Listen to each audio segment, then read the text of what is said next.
সামনের ওই প্লটটাতে আমাদের নতুন অফিস। স্যার একটা চিপস নেন না। আমার শাশুড়ি এখানে? না। মা, মা কোথায় যাচ্ছ? আমার কথা শোনো। মা দাঁড়াও বলছে, আমার কসম।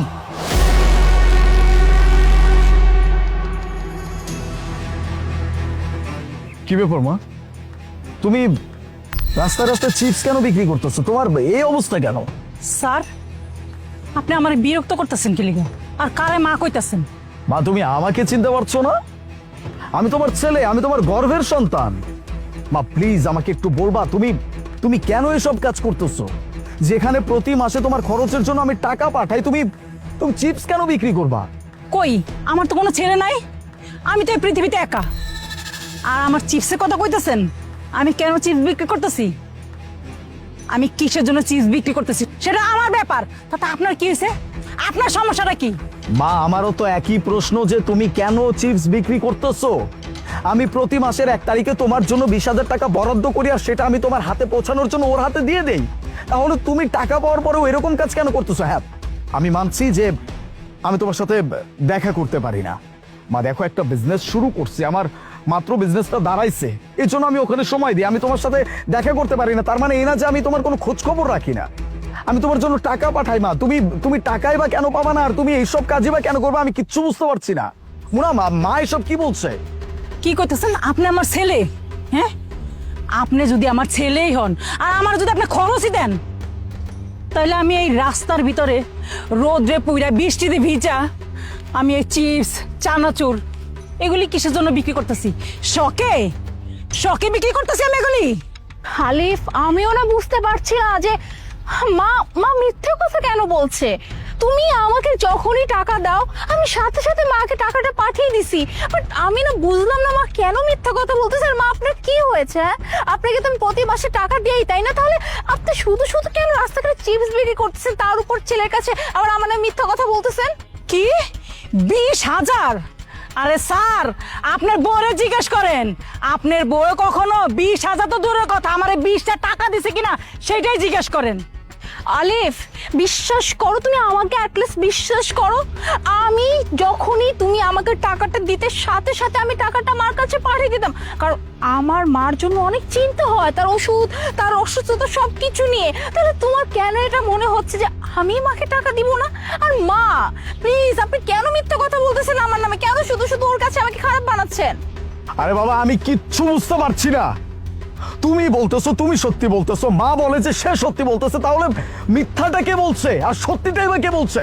স্যার আপনি সত্যি জানতে চাইতেছেন আপনার বউ সত্য কইতাছে না আমি সত্য কইতাছি, না আপনার বউ মিথ্যা কথা কইতাছে না আমি মিথ্যা কথা কইতাছি? তাইলে আমার সাথে চলেন, আমি কোন জায়গায় থাকি, কোন বস্তিতে থাকি, ওই হেনে গেলেই আপনি পুরোটাই সত্যি জানতে পারবেন। আর আমারও যদি আপনার বউ প্রত্যেক মাসে 20,000 টাকা করে দিত, তাহলে আমি ওরকম নর্দমা বস্তিতে থাকতাম না। চলেন স্যার, আপনি নিজের চোখে দেখবেন, তাহলে সবকিছু আপনার পানির মতো পরিষ্কার হয়ে যাব। চলেন। দাঁড়াও মা, যাবো তো অবশ্যই, তবে তার আগে ওর সাথে আমার কিছু কথা আছে। কি ব্যাপার মুনা, আমাকে সত্যিটা বলবা নাকি? আলিফ, আলিফ, তোমার এই মায়ের কথা তুমি শেষ পর্যন্ত তুমি তোমার ওয়াইফকে অবিশ্বাস করতেছো, তাই না? আমার তো লজ্জা লাগতেছে যে তুমি আমার ওয়াইফ হয়ে আমার মায়ের নামে এত এত নিম্নতম একটা অভিযোগ দিবা। এই কার সম্পর্কে কি বলতেছো? হ্যাঁ, এই মানুষটাকে তুমি 20,000 টাকার জন্য এরকম একটা অভিযোগ দিচ্ছ, যে মানুষটা কিনা 10 মাস 10 দিন তার গর্ভে আমাকে ধারণ করছে, আমাকে লালন পালন করছে, আমাকে এত বড় করছে, আবার এত সহজে না, অনেক কষ্টে।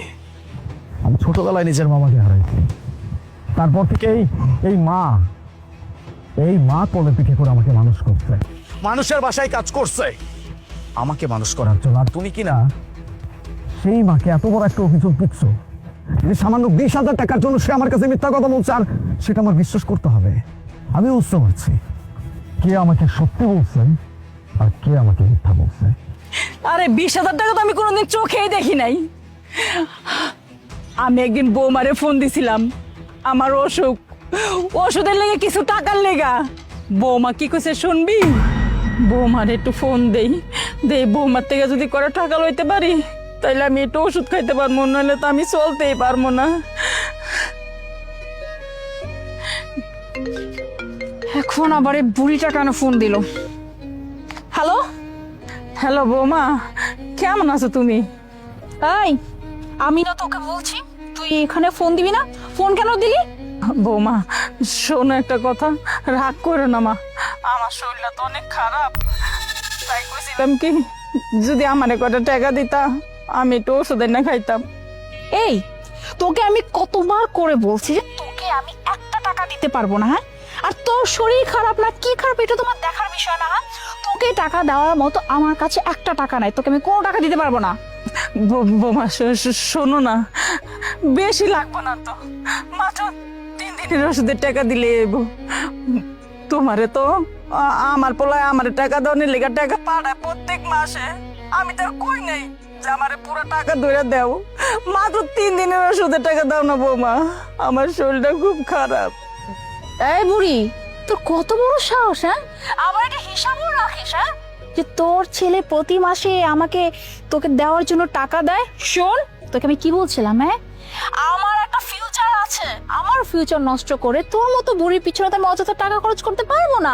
আরে তুই অসুস্থ আসবাদে কাল যাবি মরে, তোকে ওষুধ খাই আমার লাভ কি? শোন, আমি একটা কথা আজকে ক্লিয়ারলি বলে দিচ্ছি, তোকে আমি একটা টাকা দিতে পারবো না, একটা টাকা না। আর হ্যাঁ, আলিফ যদি কোনোভাবে এই কথা জানতে পারে তাহলে মনে আছে তো তোকে আমি কি করব? এখন ফোনটা রাখ, আর কোনো দিন এখানে ফোন দিবি না। ফোনটা কাইটা দিল, কথাটা না শুন না। ওকে ফাইন, আমি বলছি সত্যিটা, হ্যাঁ আমি তোমার মাকে একটা টাকাও দেইনি। আর দিবই বা কিসের জন্য, হ্যাঁ? কি কারণে দিব? আমার কি কোনো ভবিষ্যৎ নাই, হ্যাঁ? নাকি সারা জীবন এই বুড়ির পিছনে টাকা ঢেলেই যাব, হ্যাঁ? আমার হাজবেন্ডের টাকা আমি কেন অযথা খরচ করব?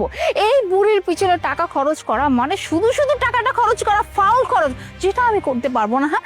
আরে অসুস্থ হয়েছে, আজ বাদে কালকে মরে যাবে, সেখানে শুধু শুধু আমি কেন টাকা খরচ করবো তার প্রতি? আজকে শুধুমাত্র তুমি বেঁচে গেলে আমার মায়ের দেওয়ার শিক্ষার কারণে। এই জায়গায় কলার টিপে আমি তোমাকে মেরে ফেলবো। আমার মায়ের নামে গুজব দাও, আবার গলাবাজি করে কথা বলতেছো তুমি। আরে আমার টাকা, একজন মা তার সন্তানের টাকার উপরে হক দেখাইতে পারে, অধিকার দেখাইতে পারে। এখানে অধিকার দেখানো তো অনেক দূরের কথা, সে তার ওষুধের জন্য পর্যন্ত তোমার কাছ থেকে টাকা পায় না। আর তুমি এখনো ভাবতেছো যে তোমার মতো মানুষের কথা আমি শুনবো আর তোমার সাথে আমি সংসারও করবো? তোমার মতো মেয়ের সাথে সংসার করা তো অনেক দূরের কথা, এই মুহূর্তে আমি তোমাকে ডিভোর্স দেব। হোয়াট?